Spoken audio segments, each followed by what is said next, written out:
Bismillahirrahmanirrahim. Assalamualaikum warahmatullahi wabarakatuh. Innal hamdalillah nahmaduhu wa nasta'inuhu wa nastaghfiruh wa na'udzu billahi min shururi anfusina wa sayyiati a'malina.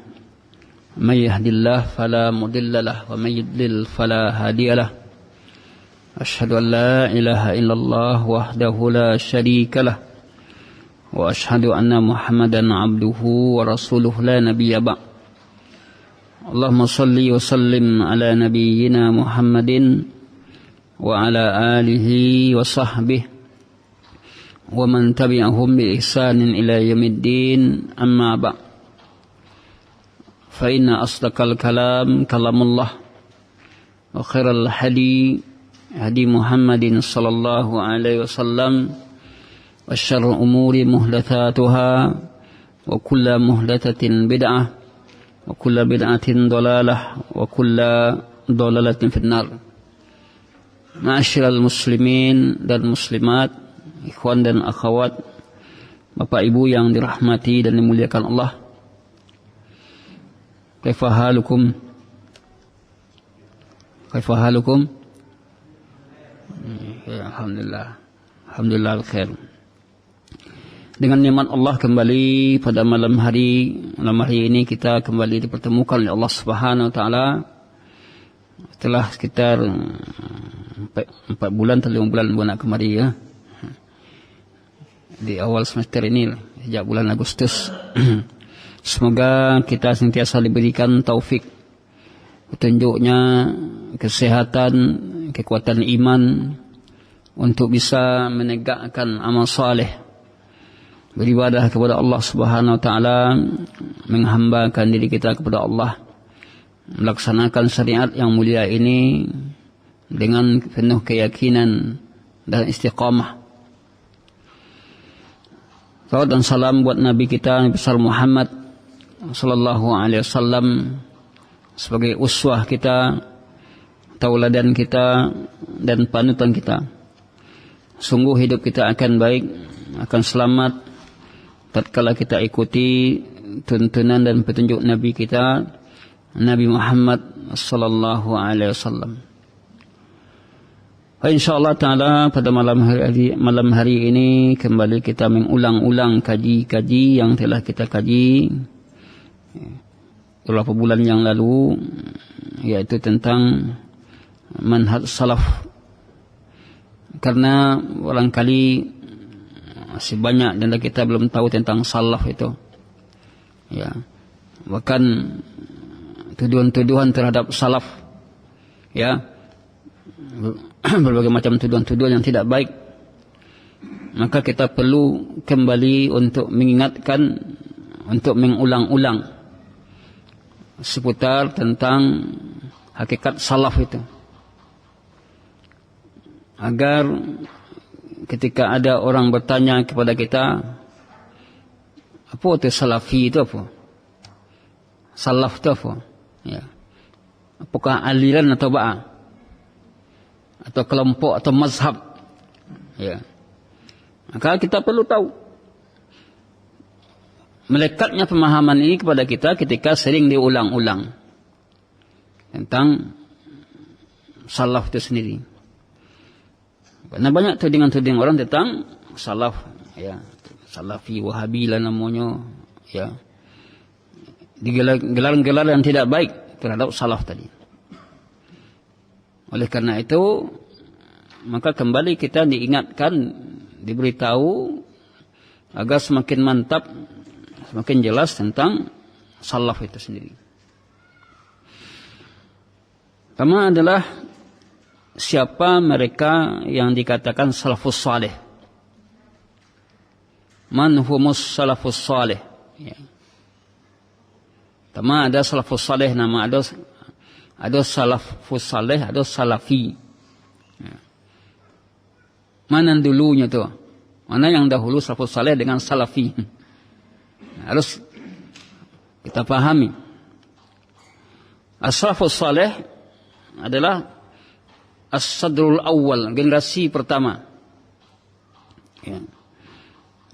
Adalah generasi pertama ar-rasikhuna fil ilm, di mana telah menancap ilmu pada dirinya, kokoh di dalam berilmu.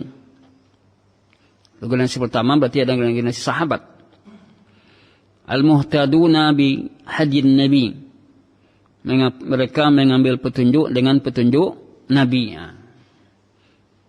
Jadi salafus saleh itu generasi pertama, rasikhuna fil ilm, kokoh dalam ilmunya. Dari mana dia mengambil petunjuk? Al-muhtaduna bi hadyin nabi, mereka mengambil petunjuk dengan petunjuk Nabi. Petunjuk Nabi. Kemudian al-hafizuna li sunnati, menjaga sunnah-sunnahnya.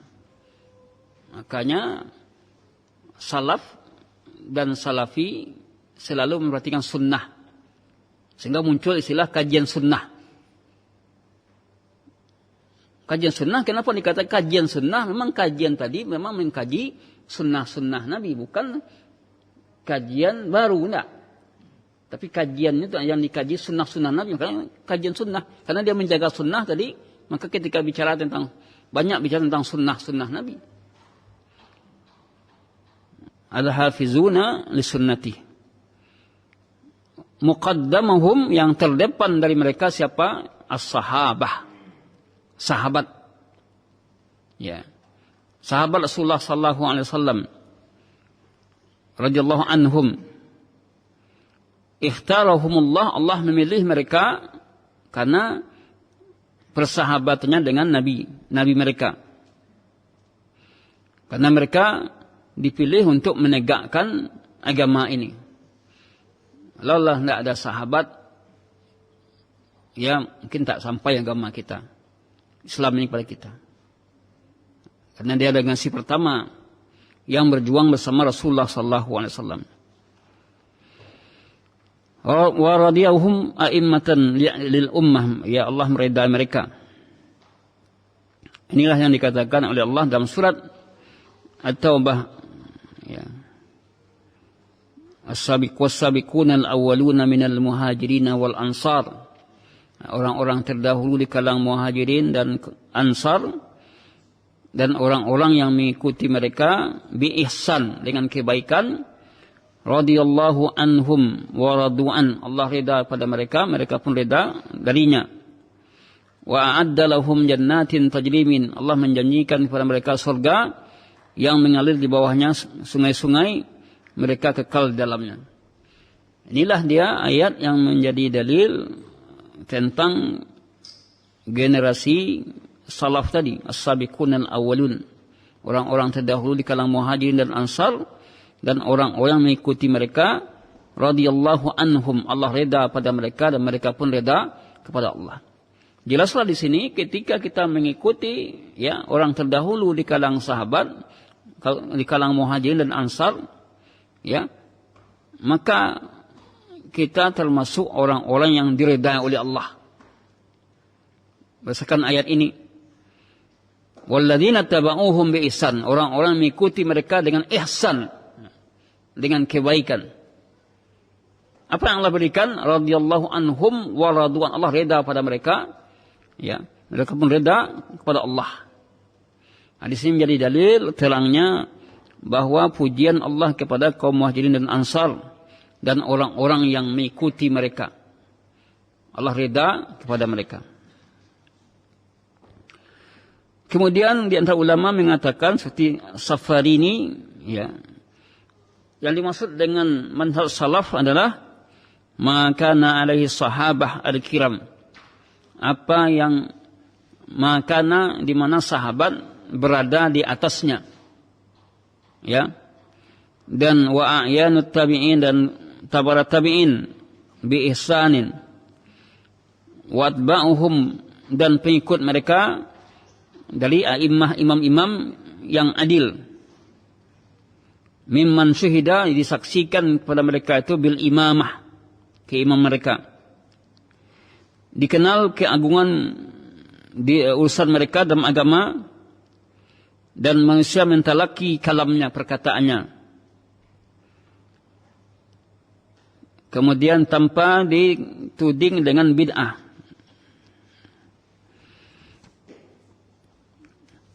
Kemudian berkata juga dan para ulama, man kana mustannan bi falyastanni, siapa yang ingin mengambil sunnah maka bersunnahlah biman qad mat, dengan orang yang telah mati, mengambil sunnah dengan yang telah mati. Fa innal hayya la tu'man alaihi fitnah, karena yang hidup tidak aman darinya fitnah. Ulaika ashabu Muhammadin, mereka lah sahabat Nabi Muhammad. Kanu abarra hadhil ummah, mereka sebaik-baik umat ini. Quluban, hati mereka. Sahabat merupakan sebaik-baik umat, hatinya sebaik-baik. Wa a'maqahum ilman, dalam ilmunya. Wa aqallahum takallufan, sedikit mereka mengeluh. Mereka adalah orang-orang yang siap untuk berjuang. Kemudian as-salaf, salaf itu laisa lahum laqab, tidak punya gelar yang dikenal dengannya, tidak ada gelar. Wala, tidak ada nasab yang dinisbatkan kepadanya, tidak ada pribadi orang yang dinisbatkan. Seperti Imam Ahmad, Ahmadi, tidak ada. Salaf, ya, bukanlah gelar yang dikenal dengannya, bukan pula nisbat. Karena sunnah itu ketika ditanya, as-sunnatu ma la isma lahu, sunnah itu yang tidak ada nama yang baginya selain sunnah.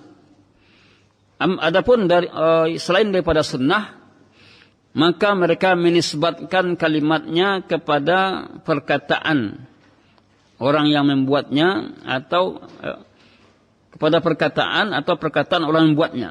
Seperti Sufi umat tarikat Naqsabandi, mereka menisbatkan kepada Naqsabandiyah, pendirinya tadi. Ya. Sedangkan salaf tidak ada. Salaf bukan nisbat kepada seseorang, bukan nisbat kepada Imam Ibn Taimiyah. Ya, walaupun beliau adalah ulama salaf, tapi beliau tidak menisbatkan kepada dirinya.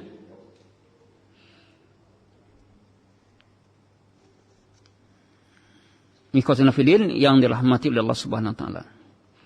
Oleh karena itu Ahlus Sunnah tidak ada gelar yang dikenal dengannya.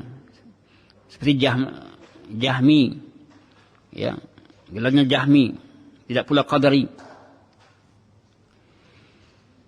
Kemudian dulu di masa Nabi tidak ada istilah salaf, itu tidak ada. Islam najanya, agama Islam. Kini kok Islam aja. Kenapa muncul istilah salaf ini atau salafus saleh? Ketika sudah muncul berbagai macam kelompok-kelompok yang menyimpang di ajaran agama, ya, muncul kelompok-kelompok tadi untuk membedakan mana yang hak, mana yang batil. Dibedakanlah istilah salafus saleh, ya. Jadi kalau dulu tidak ada. Ketika sudah muncul kelompok-kelompok sebagaimana dikatakan oleh Nabi, yaitu terpecah umat menjadi 73. Kemudian dijelaskan manhaj yang benar, ma ana alaihi wa ashabi. Ma ana alaihi wa ashabi. Ini bagi orang-orang yang tidak memahami, dia tidak membaca hadis ini. Ya. Ma ana, sebagaimana aku di atasnya dan sahabat-sahabatku. Kelompok yang hak itu ada sebagaimana aku, ya, di atasnya dan sahabat-sahabatku. Kemudian ketahuilah bahwa sahabat dan orang yang mengikuti mereka dengan ihsan, jadi sahabat itu dan para pengikutnya dengan ihsan, dengan kebaikan. Murni mereka mengikuti dengan kebaikan. Hum khairu hadil ummah. Mereka lah sebaik-baik umat ini. Wa askaha dinan, dan sebersih-bersih agamanya. Wa alaha maqaman, dan setinggi-tinggi kedudukannya. Maka manhajus salaf as-salih, manhaj salafus salih itu bukanlah sejarah yang sudah dibatasi. Artinya ada orang yang mengatakan salaf itu kan dulunya, kini tidak ada lagi. Jelas, ini adalah hal yang keliru. Kalau orangnya iya, orangnya memang sudah berlalu. Akan tetapi ajarannya yang diajarkan oleh Nabi pada sahabatnya itu tidak ada batasnya, tidak terbatas. La yataqayyad biz zaman, ya. La jama'atan mazhabiyan. Oleh karena itu, salaf itu bukan jamaah mazhab. Walaupun bermazhab itu dibolehkan, hukumnya bermazhab. Kalau bagi orang yang awam yang tidak tahu, ya, boleh dia bermazhab. Syafi'i umpamanya. Kalau sedangkan di Madinah saja Hambali, ya. Tapi tidak boleh ta'assub, fanatik pada mazhab, tidak boleh. Ya. Selagi ada dalil. Selagi ada dalil. Tapi ciri khas dari salaf itu dia bukanlah jamaah mazhabiyah yang dibatasi. Ya. Bahkan dia ada manhajun mustamirun, manhaj yang selalu berlanjut, tidak terikat dengan zaman. Jadi salaf itu kan tetap ada terus. Tidak ada periodenya. Arti pemahaman dari salaf tadi tidak dibatasi oleh zaman. Dan tidak pula dibatasi oleh tempat. Maka pemahaman salaf tadi, man-salaf tadi dimanapun bisa diterapkan dan ada dimanapun bisa ada. Tidak sebagaimana kita di Indonesia ini, ya, orang membuat pemahaman seperti Islam Nusantara. Islam Nusantara, ala Nusantara, selawatnya dulu mudihnya kan.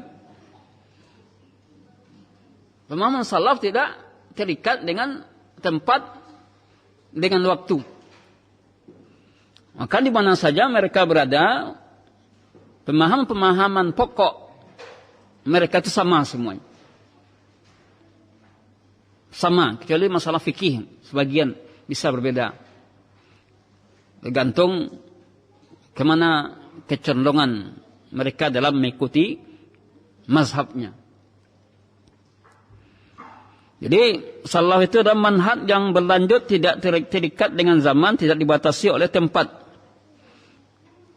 Fahuwa manhajun laisa hizban. Dia manhaj bukan sekte. Manhaj itu adalah hal yang diikuti, aturan yang diikuti manhaj. Oleh karena itu, dia tidak dinisbatkan kepada adanya pendiri. Kalau ditanya siapa pendiri salaf di Pasaman kok? Tidak ada. Siapa pendiri salaf di Kota Padang? Tidak ada. Salaf itu sudah ada pada dulu, pada masa Nabi, sahabat-sahabat. Itu yang dipatokan. Ini tidak ada pendirinya. Cuma yang menggerakkan dakwah salaf mungkin ada, yang menggerakkan. Artinya adalah yang mengajarkan. Nah, itu mungkin ada. Dia bukan gerakan. Bukan pula gerakan politik.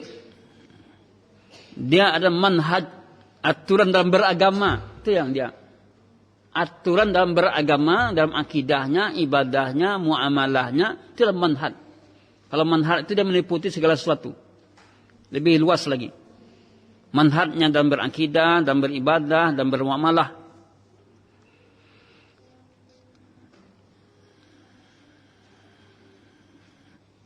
Ini kawasan filin yang dirahmati dan muliakan Allah. Oleh karena itu para imam-imam salaf, ya, mereka tidak fanatik dengan mazhabnya. Bahkan mereka mengatakan idza sahhal hadis fa huwa madhhabi. Kalau hadisnya sahih, itulah mazhabku. Ini kata Imam Syafi'i. Ya.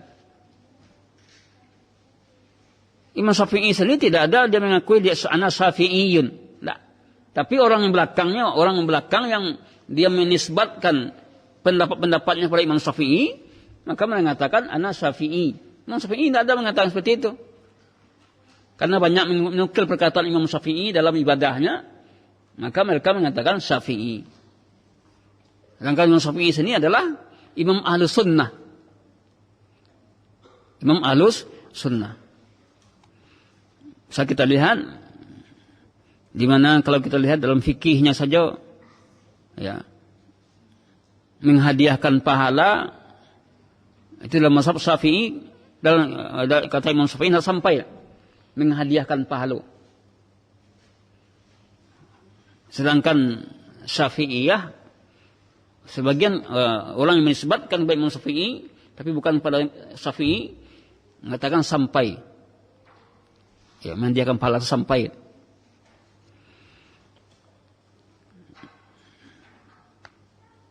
Kemudian Syekh Allamah bin Bas mengatakan, as-salafus salih, yang dikatakan salafus salih itu adalah as-sahabah, sahabat, wa man salaka sabilahum, orang dan setiap orang yang menempuh jalan mereka di kalangan tabi'in, pengikut tabi'in, apakah itu minal Hanafiyah,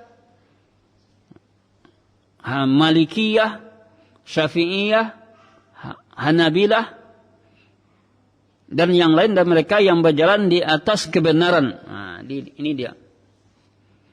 Jadi salafus saleh tadi, orang yang mengikuti sahabat, mengikuti jalan mereka, mengikuti sahabat, kemudian ketika sahabat telah tiada, diikuti oleh tabi'in.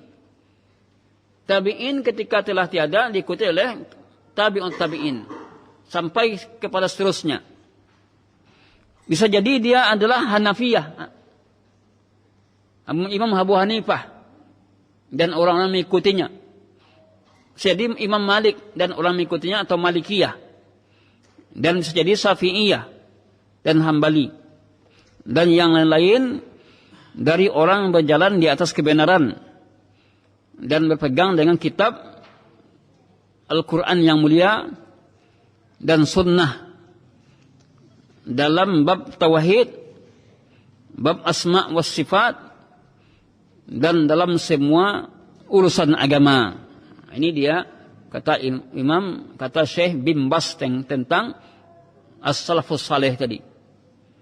Jadi seluruh imam-imam Hanafiyah, Malikiyah, Syafi'iyah, Hanabilah, orang mengikuti mereka adalah termasuk adalah salafus salih. Selagi mereka berjalan di atas kebenaran, berpegang dengan Al-Quran dan sunnah yang sahihah dalam bab tauhid, bab asma dan sifat, dan semua urusan agama ini.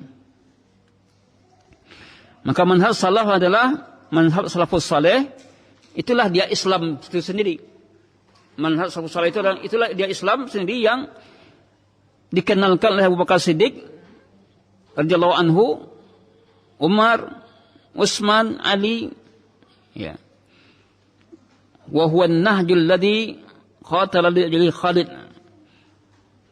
Salafus saleh itu adalah jalan yang ditempuh oleh Khalid bin Walid, Sa'ad bin Abi Waqqas, ya, dan menjadi saksi dengannya Hamzah, Mus'ab bin Umair.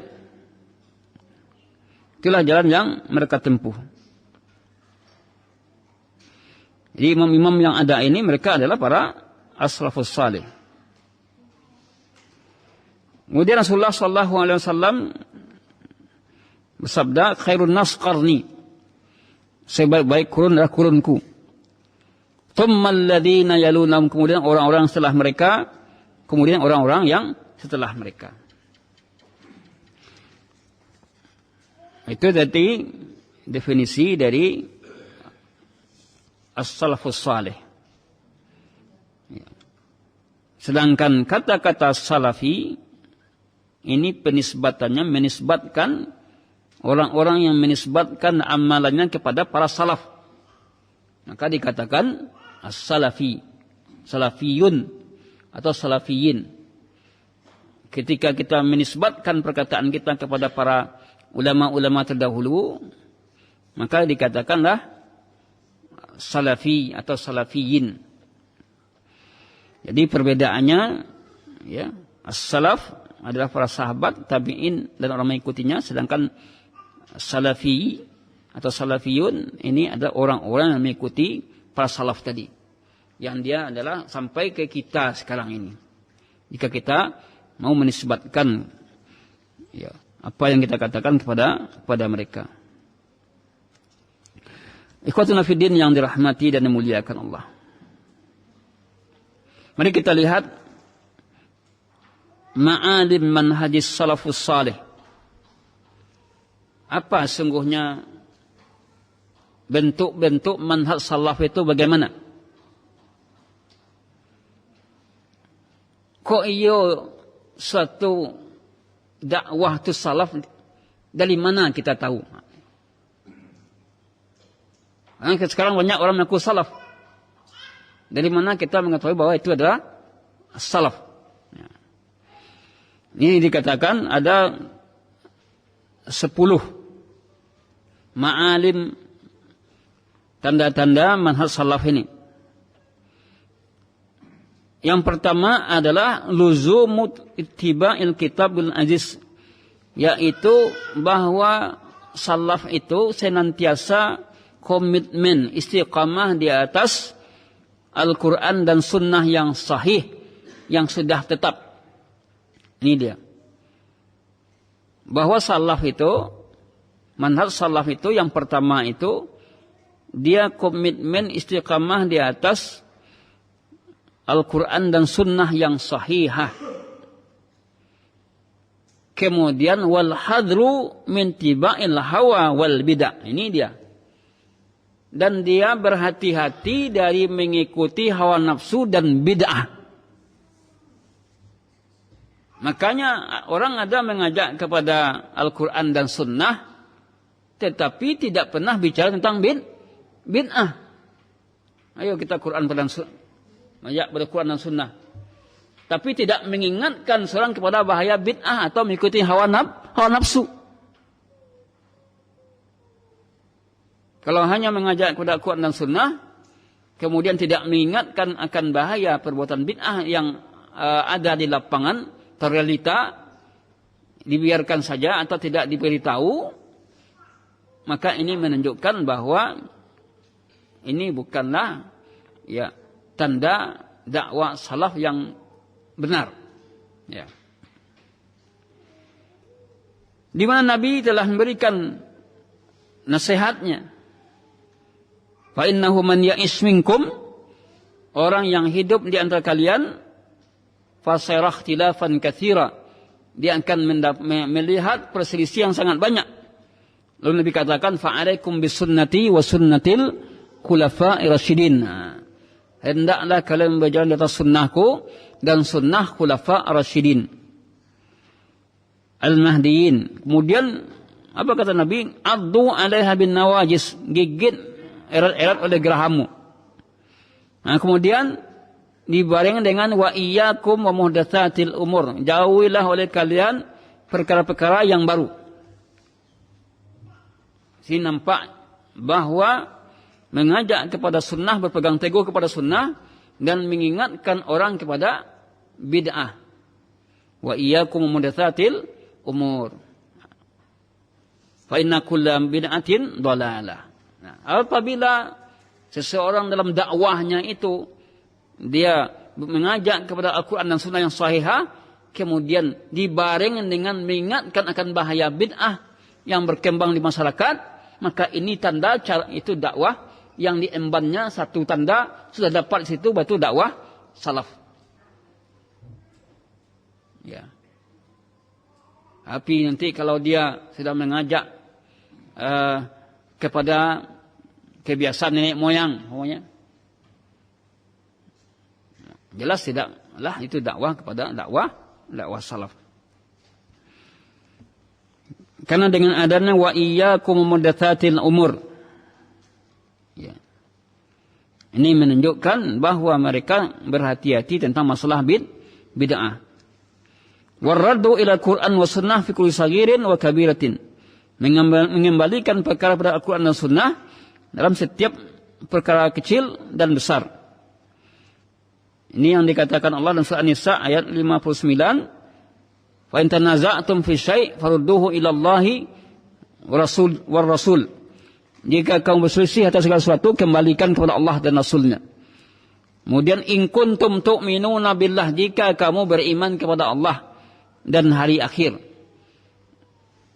Kemudian Allah katakan dzalika khairu ahsanu ta'wila, itulah sebab baik ya tempat kembali. Jadi ini yang pertama, tanda manhaj salaf tadi. Berpegang teguh kepada Al-Qur'an dan sunnah yang sahihah, kemudian mengingatkan akan bahaya bid'ah. Berarti apa? Bahwa pemahaman salaf itu selalu juga bicara tentang bid'ah. Tapi ada keseimbangannya, mengajak kepada sunnah dan juga mengingatkan akan bid'ah. Kalau tidak diingatkan bid'ah tadi, maka masyarakat tidak akan tahu. Akan tetapi bid'ah itu punya skala. Ada skala prioritasnya bid'ah yang mana dulu? Bid'ah dalam akidah, bid'ah dalam terlebih dahulu, baru bid'ah dalam ibadah. Bid'ah dalam usul, pokok-pokok, baru furu', cabang-cabang. Ini ikhwatina fiddin yang dirahmati dan dimuliakan Allah.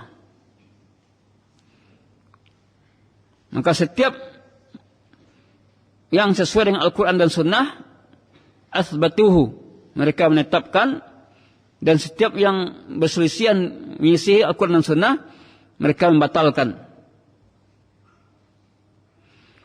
Yang kedua adalah, di antara tanda manhaj salaf itu adalah al-inayah bit tauhid, punya perhatian besar terhadap tauhid.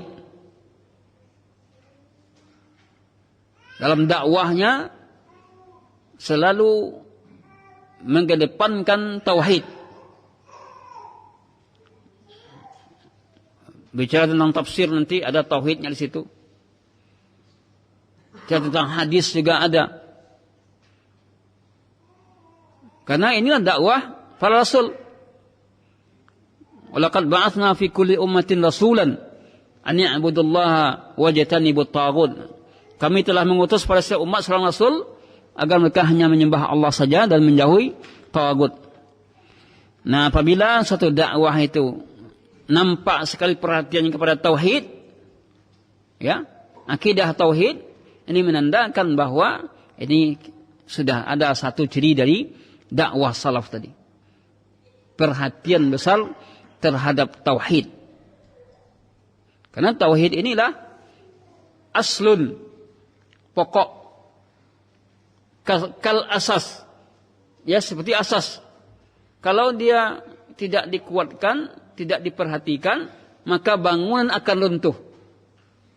Bangunan lain akan runtuh ketika asas tidak dikuatkan.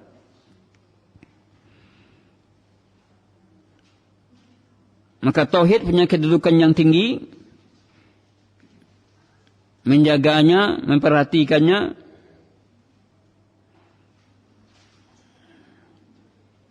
Setinggi-tinggi maqasidus syariah adalah tauhid. Hifzuddin, menjaga agama. Penjagaan kepada agama lebih dahulukan dari menjaga harta.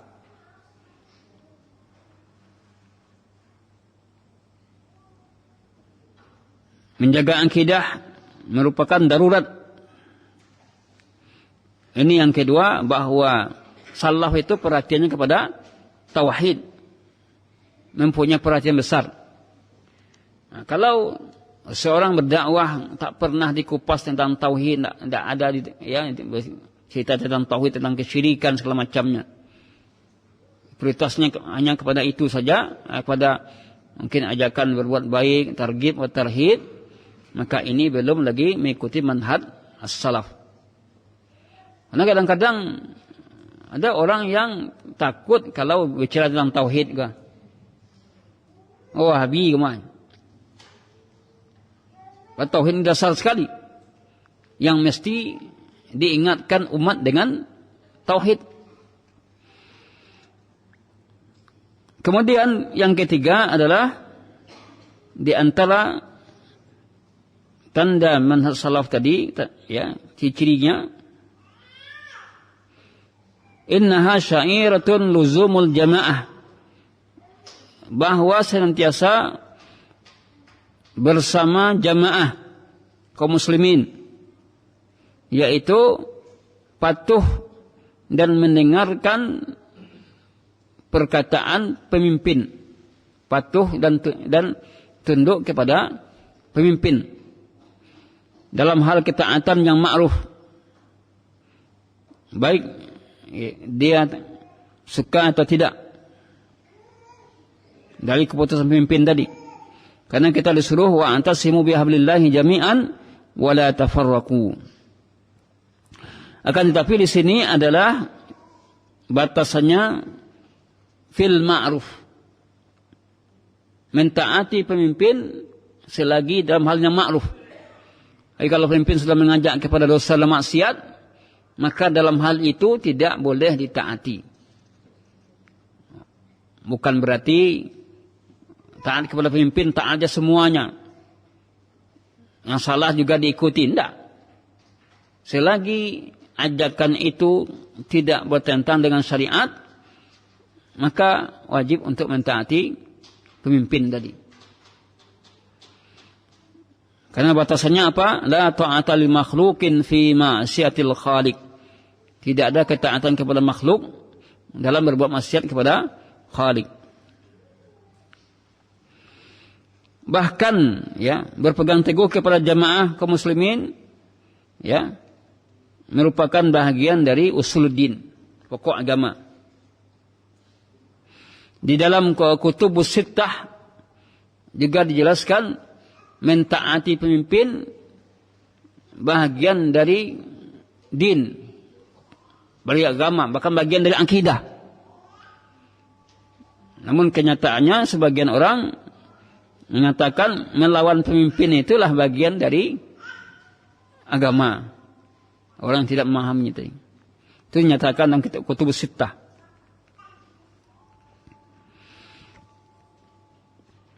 Wa ati'u Allah wa rasulah wa la tanaza'u wa tafshalu wa tazhaba rihukum. Ini kata Allah Subhanahu wa taala. Wassamu wa ta'ah liwulatil amr. Ya. Wajib mendengarkan dan taat kepada wali ulil amri dengan cara ma'ruf dalam hal yang kita sukai dan tidak sukai, dengan batasan-batasan yang sudah ditetapkan.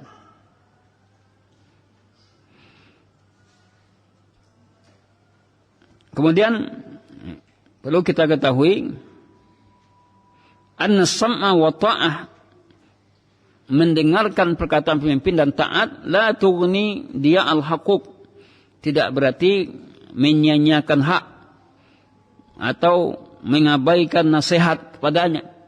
Kalau seorang pemimpin salah, tidak berarti mengabaikan nasihat, tetap memberikan nasihat, meminta hak-hak yang punya hak.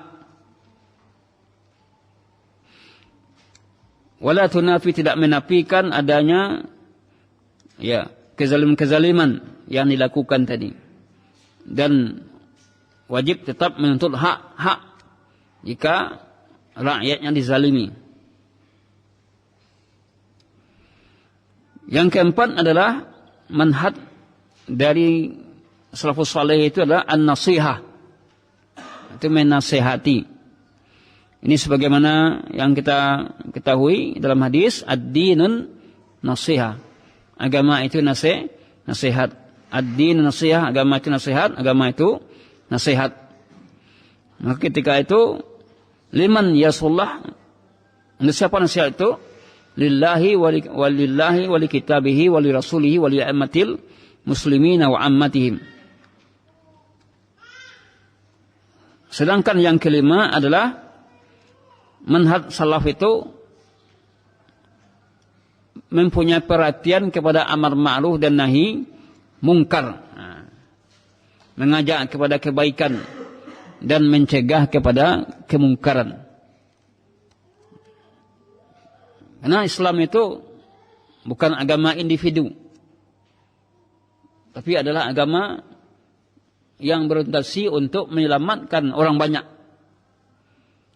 Makanya Allah memuji orang-orang yang menegakkan amar ma'ruf nahi munkar di kalangan sahabat dan orang-orang mengikuti mereka. Kuntum khaira ummatin ukhrijat linnas ta'muruna bil ma'ruf wa tanhauna 'anil munkar. Kalian sebaik-baik umat, ya, dikeluarkan untuk manusia mengajak kepada yang ma'ruf, mencegah kepada yang mungkar.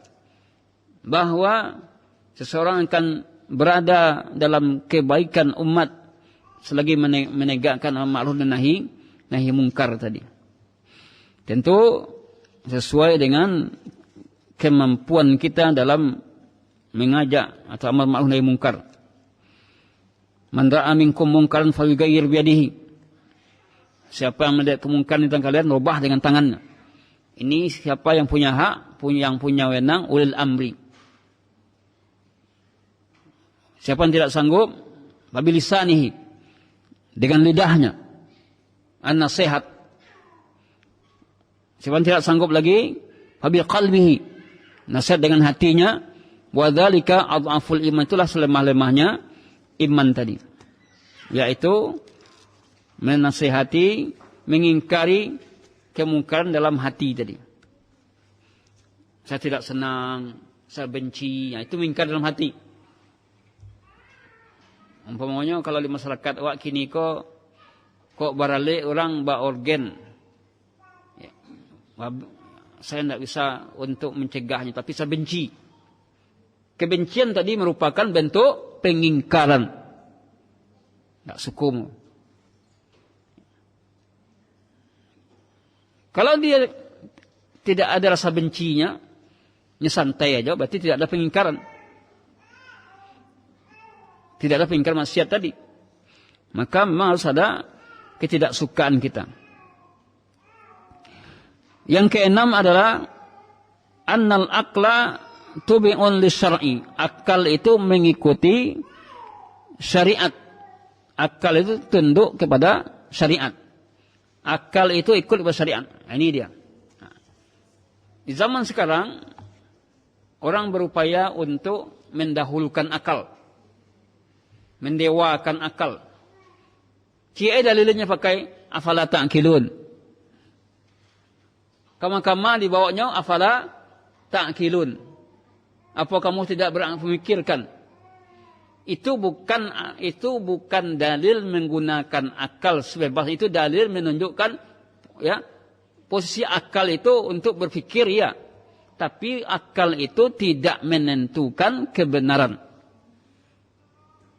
Tidak menentukan kebenaran. Kebenaran itu adalah dari wahyu Allah, dalil.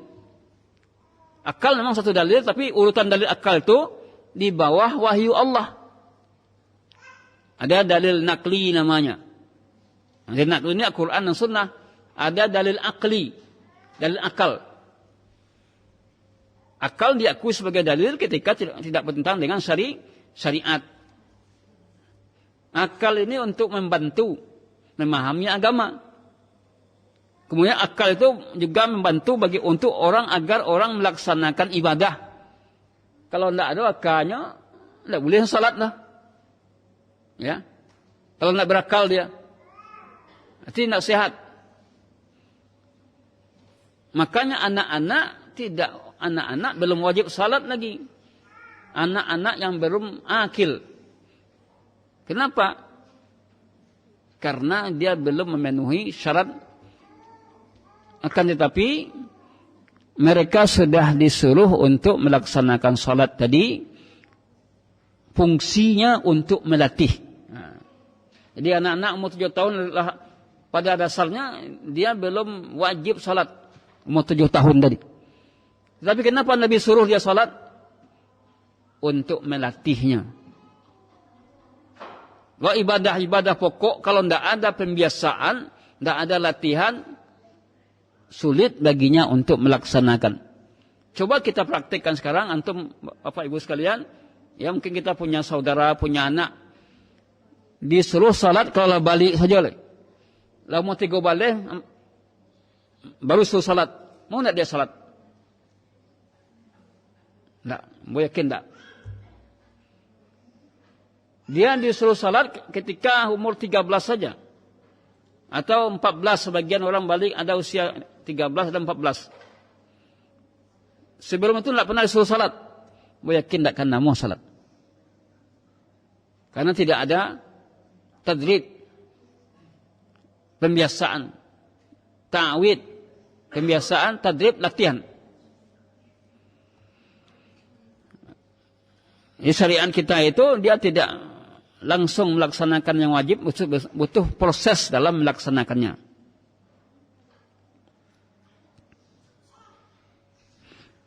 Maka akal itu merupakan nikmat Allah yang besar yang hendaknya digunakan pada tempatnya. Akal adalah wasilah untuk mengenal agama ini, membantu memahaminya, dan dalam mengambil kesimpulan hukum. Itu akal.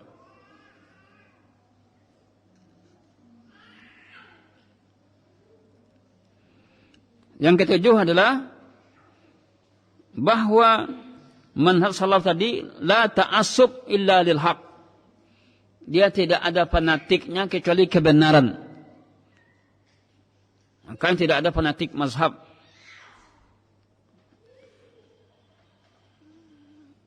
Yang diikuti adalah kebenaran.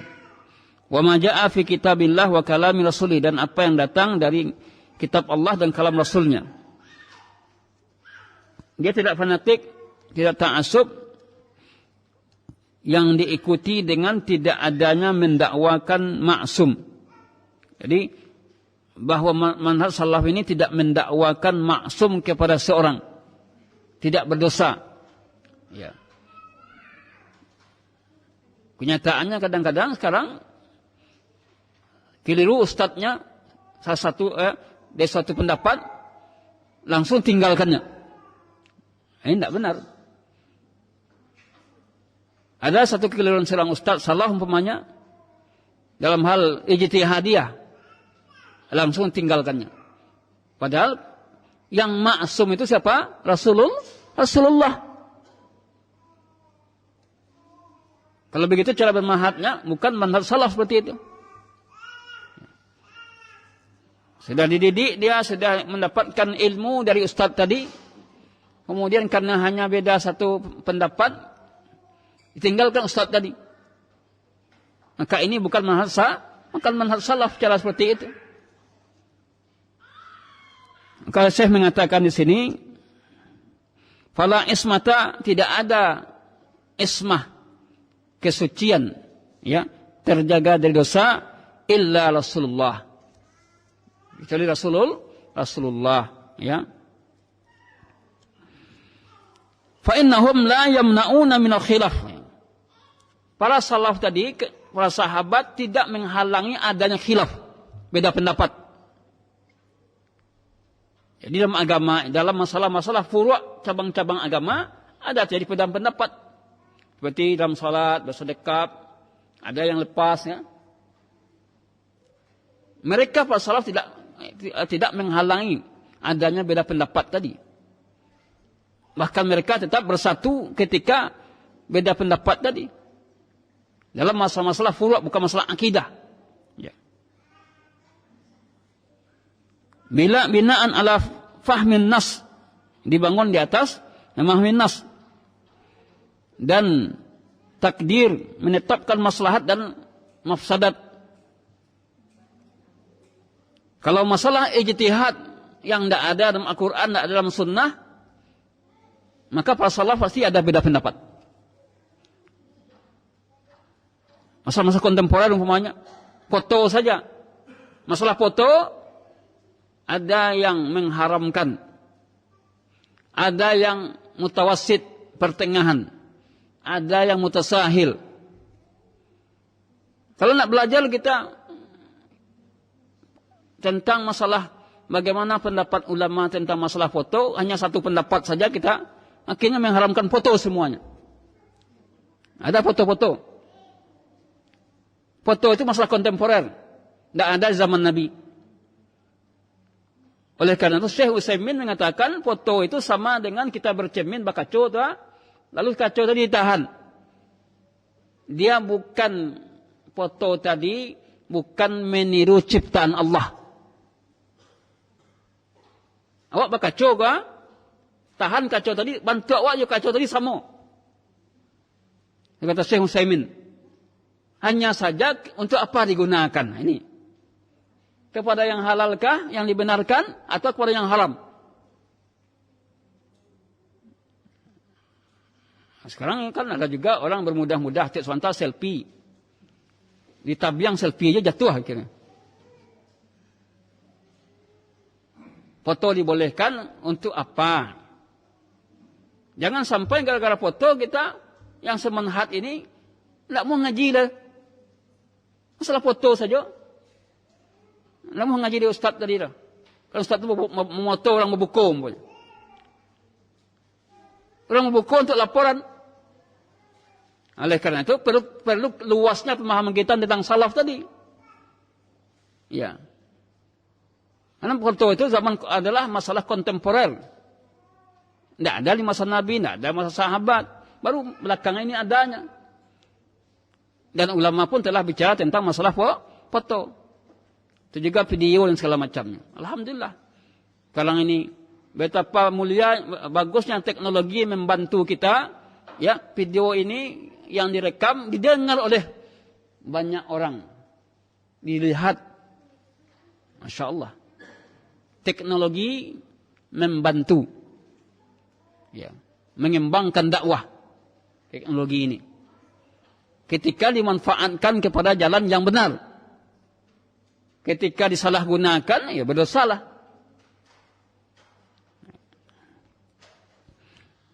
Jadi para salaf tadi, jika masalah ijtihad, namun beliau mengatakan, idza sadal ijtihad min ahlihi. Kalau ijtihad itu muncul dari orang yang ahli. Alhamdulillah, Ustaz Alwandi ada bukunya metode ijtihad. Nanti bisa dibaca, buku keluaran baru beliau. InsyaAllah tadi saya hanya melihat sekejap. Sahabat pun belum tentu bisa berijtihad kalau tidak ada ilmunya. Sahabat tak? Karena tidak seorang yang berijtihad tadi. Akan baca buku beliau nanti. Oleh karena itu, para salaf juga yakhtalifuna. Mereka ada perbedaan pendapat. Dalam hal faraid aja beda pendapat, ada beda pendapat kan. Akan tetapi beliau yu'adziru ba'duhum ba'da. Beliau memberi uzur sebagian mereka atas sebagian lain. Inilah dia seorang muslim tadi. Ada perbedaan pendapat di kalangan salaf. Mereka saling memberi uzur satu sama lain. Itu beda pendapat. Salah hari raya, hari haji petang kan. Memang itu beda pendapat. Tidak usah diperbesar. Ada uzur. Namun ada yang silakan kita mengambil yang mana yang paling rajih. Tentu kita kumpulkan pendapat ulama-ulama kibar, ambil yang itu.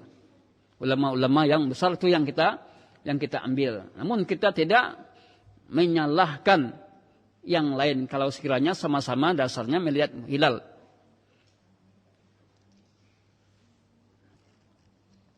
Jadi para salaf juga mereka ada beda-beda pendapat dalam faraid, tapi mereka semuanya saling memberikan uzur.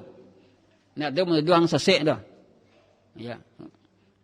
Ini dalilnya, ini dalil yang tidak mengatakan sesat.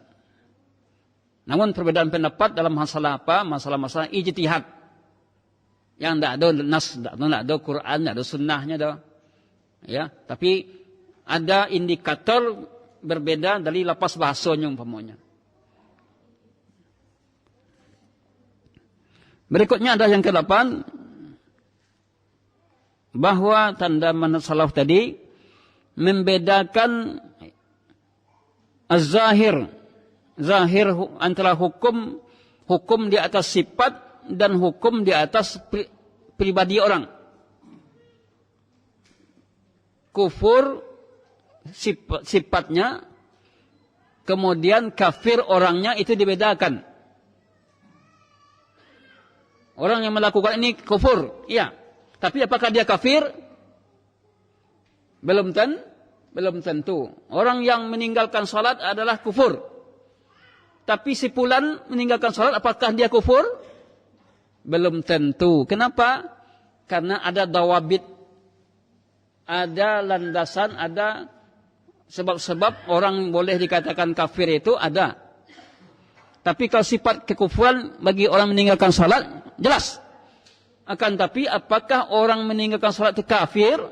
Si fulannya, a'yan, pribadi orang tadi, maka ini belum tentu.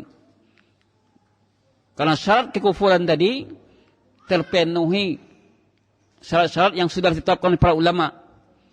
Bahwa dia menyengaja, kemudian dia sudah tahu dilakukan juga. Itu dibedakan. Jadi hukum atas sifat dan hukum atas pribadi orang atau individu orang itu dibedakan dalam pemahaman salaf. Menghukum sifat seorang, menghukum orangnya, itu beda. Berbuat bid'ah itu adalah perbuatan tercela, itu jelas. Bagian bentuk kekufuran. Namun apakah pelaku bid'ah itu kafir? Belum tentu. Tergantung apa bentuk bid'ah yang telah ia perbuat, kemudian tergantung juga keilmuannya tentang masalah hal tersebut. Yang kesembilan adalah di antara tanda manhaj salaf tadi, bahwa salaf itu syumuliyah. Syumul itu meliputi segala aspek-aspek ibadah.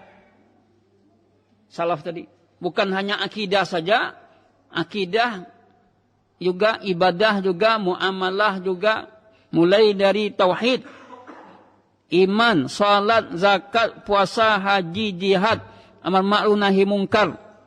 Kemudian juga alaqah, hubungan dengan makhluk, hubungan, kemudian hak-hak yang punya hak, kemudian juga muamalah, politik, ya, dalam hakikatnya dan batas-batasannya syumuliyah,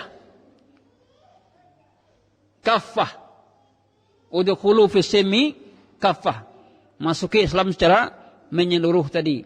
Itulah dia salaf tadi. Jadi Islam itu luas. Jihad juga. Ulama salaf bicara juga tentang jihad.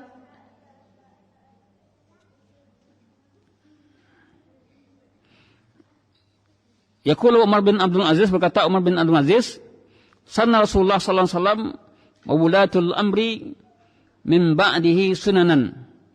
Rasulullah sallallahu alaihi wasallam mensunnahkan selahnya beberapa sunnah. Al-akhdhu biha ittiba'u li kitabillah, mengambil dengannya sunnah tadi, mengikuti kitab Allah. Wastikmali li ta'ati, menyempurnakan ketaatan kepada Allah. Wa quwwatun ala, kekuatan atas agama Allah, tidak boleh dirubah, diganti. Maka sini dikatakan salafiyah al-haqqah, salafiyah yang benar itu adalah bukanlah hizbiyah, kelompok, bukan pula fanatik mazhab, bukan pula taifah, tapi adalah manhaj yang terus berlanjut, akidah yang asasnya adalah sesuai dengan hukum-hukum Islam.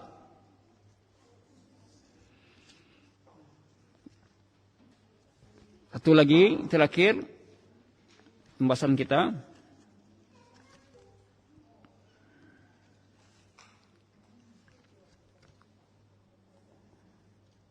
di antara tanda manhaj salaf itu adalah bahwa annallaha katabalahul baqa wal intishar. Allah menetapkan kepadanya manhaj ini akan tetap ada dan tersebar. Ya. Dengan karunia Allah. Meskipun kita hidup di zaman dan tantangannya begitu banyak, akan tetapi dakwah ini akan tetap berkembang dan diberkati oleh Allah. Coba kita lihat, kecintaan orang kepada ilmu sudah semakin banyak. Orang ikut pengajian karena ilmu tadi.